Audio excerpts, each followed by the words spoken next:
second half láwa yìí kò dẹ̀ ní sí extra time kankan.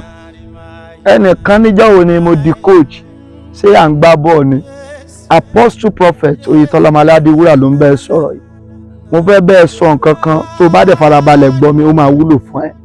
Gbọ́ mi 2024 oṣù méjìlá ló wà ń bẹ̀. A dẹ̀ ti lo oṣù mẹ́fà àkọ́kọ́, oṣù mẹ́fà kejì òun la bẹ̀rẹ̀ báyìí July la wà yìí. Kò dẹ̀ ní sí extra time kankan tó bá ti di December 31st 2024 ti lọ nìyẹn. Ìgbà tá a bẹ̀rẹ̀ ọdún yìí ó máa ní nǹkan kan tó pinnu tó fẹ́ ṣe lọ́dún yìí. Bí eré ó máa ti lo first half nìyẹn, second half ló wá wà yìí. Gbọ́ mi nígbà tó pinnu yẹn ǹjọ́ jẹ́ mọ̀ pé àwọn kan náà pinnu pé kò ní ṣeé ṣe. Ọ̀rọ̀ yín wá dàbí ìgbà tí Chelsea bá pàdé Barca. Chelsea fẹ́ win, Barca náà fẹ́ win. Gbọ́ mi ó yẹ kó o tún èrò ara ẹ lò. Ó yẹ kó o wò pé kí ló tún lè tún ṣe. Nígbà míì tí ẹ bá ń gbá match kan tí team méjì bá pàdéra wọn, ìgbà míì èèyàn máa ń change formation. Ohun tí mo gbìyànjú àti sọ fún ẹ ní ìsinmi pé má jẹ́ kí 2024 lọ o. Àwọn nǹkan kan tó yẹ kó ṣe àtúnṣe lé lórí ó yẹ kó tètè ṣe àtúnṣe yẹn o.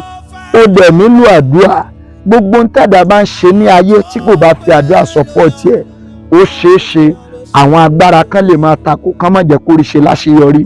Ohun tí mò ń gbìyànjú àti sọ fún ẹ ni wípé má jẹ́ kí 2024 lọ kó tó di pé wàá tún achieve aim ẹ̀. 2023 ṣó mọ̀ pé ó pinnu láti ṣe wọn àjò ṣe. 2022 ó pinnu láti ṣe wọn àjò ṣe. Ṣé wàá tún wá jẹ́ kí 2024 yìí wàá tún jẹ́ kó bọ́ ọmọ ẹ lọ́wọ́? Second half la wà yìí.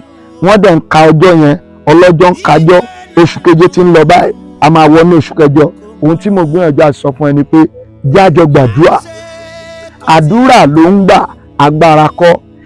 Téèyàn bá pinnu pé èèyàn fẹ́ ṣe, téèyàn ò bá fi rí ṣe, àdúrà ò tí ì tó nìyẹn.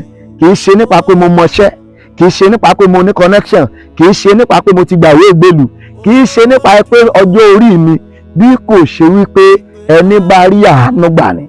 Báwo lèèyàn ṣe ń ra àánú gbà? Àfi kéèyàn gbàdúrà, nítorí pé n tó dáa ó fẹ́ àdúrà, n tó kù díẹ̀ káàtó òun náà fẹ́ àdúrà.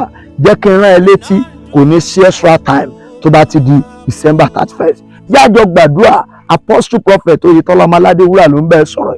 Pè mí sórí nọ́mbà òun náà ní WhatsApp nọ́mbà mi. Wherever you are, distance is not barrier. 0810 63 11 252. Pè mí kí n gbàdúrà fún ẹ. Kí ni way out? In tó fẹ́ ṣe yẹn kí ló fà á tó fi rí ṣe? Tó ló lè máa wo rẹ pé mo mọ̀ ọ́ ṣe náà, ṣùgbọ́n àwọn nǹkan kan wà tó tún máa ń fara pamọ́ tí wo ò mọ̀ tó yẹ kí n fi hàn ẹ́.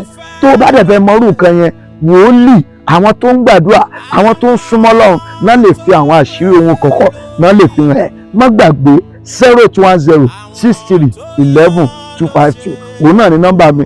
Fọ́lọ̀ mi lórí péjì kò jẹ́ ká jọ máa gbàdúrà. Share program yóò dára fún ẹ.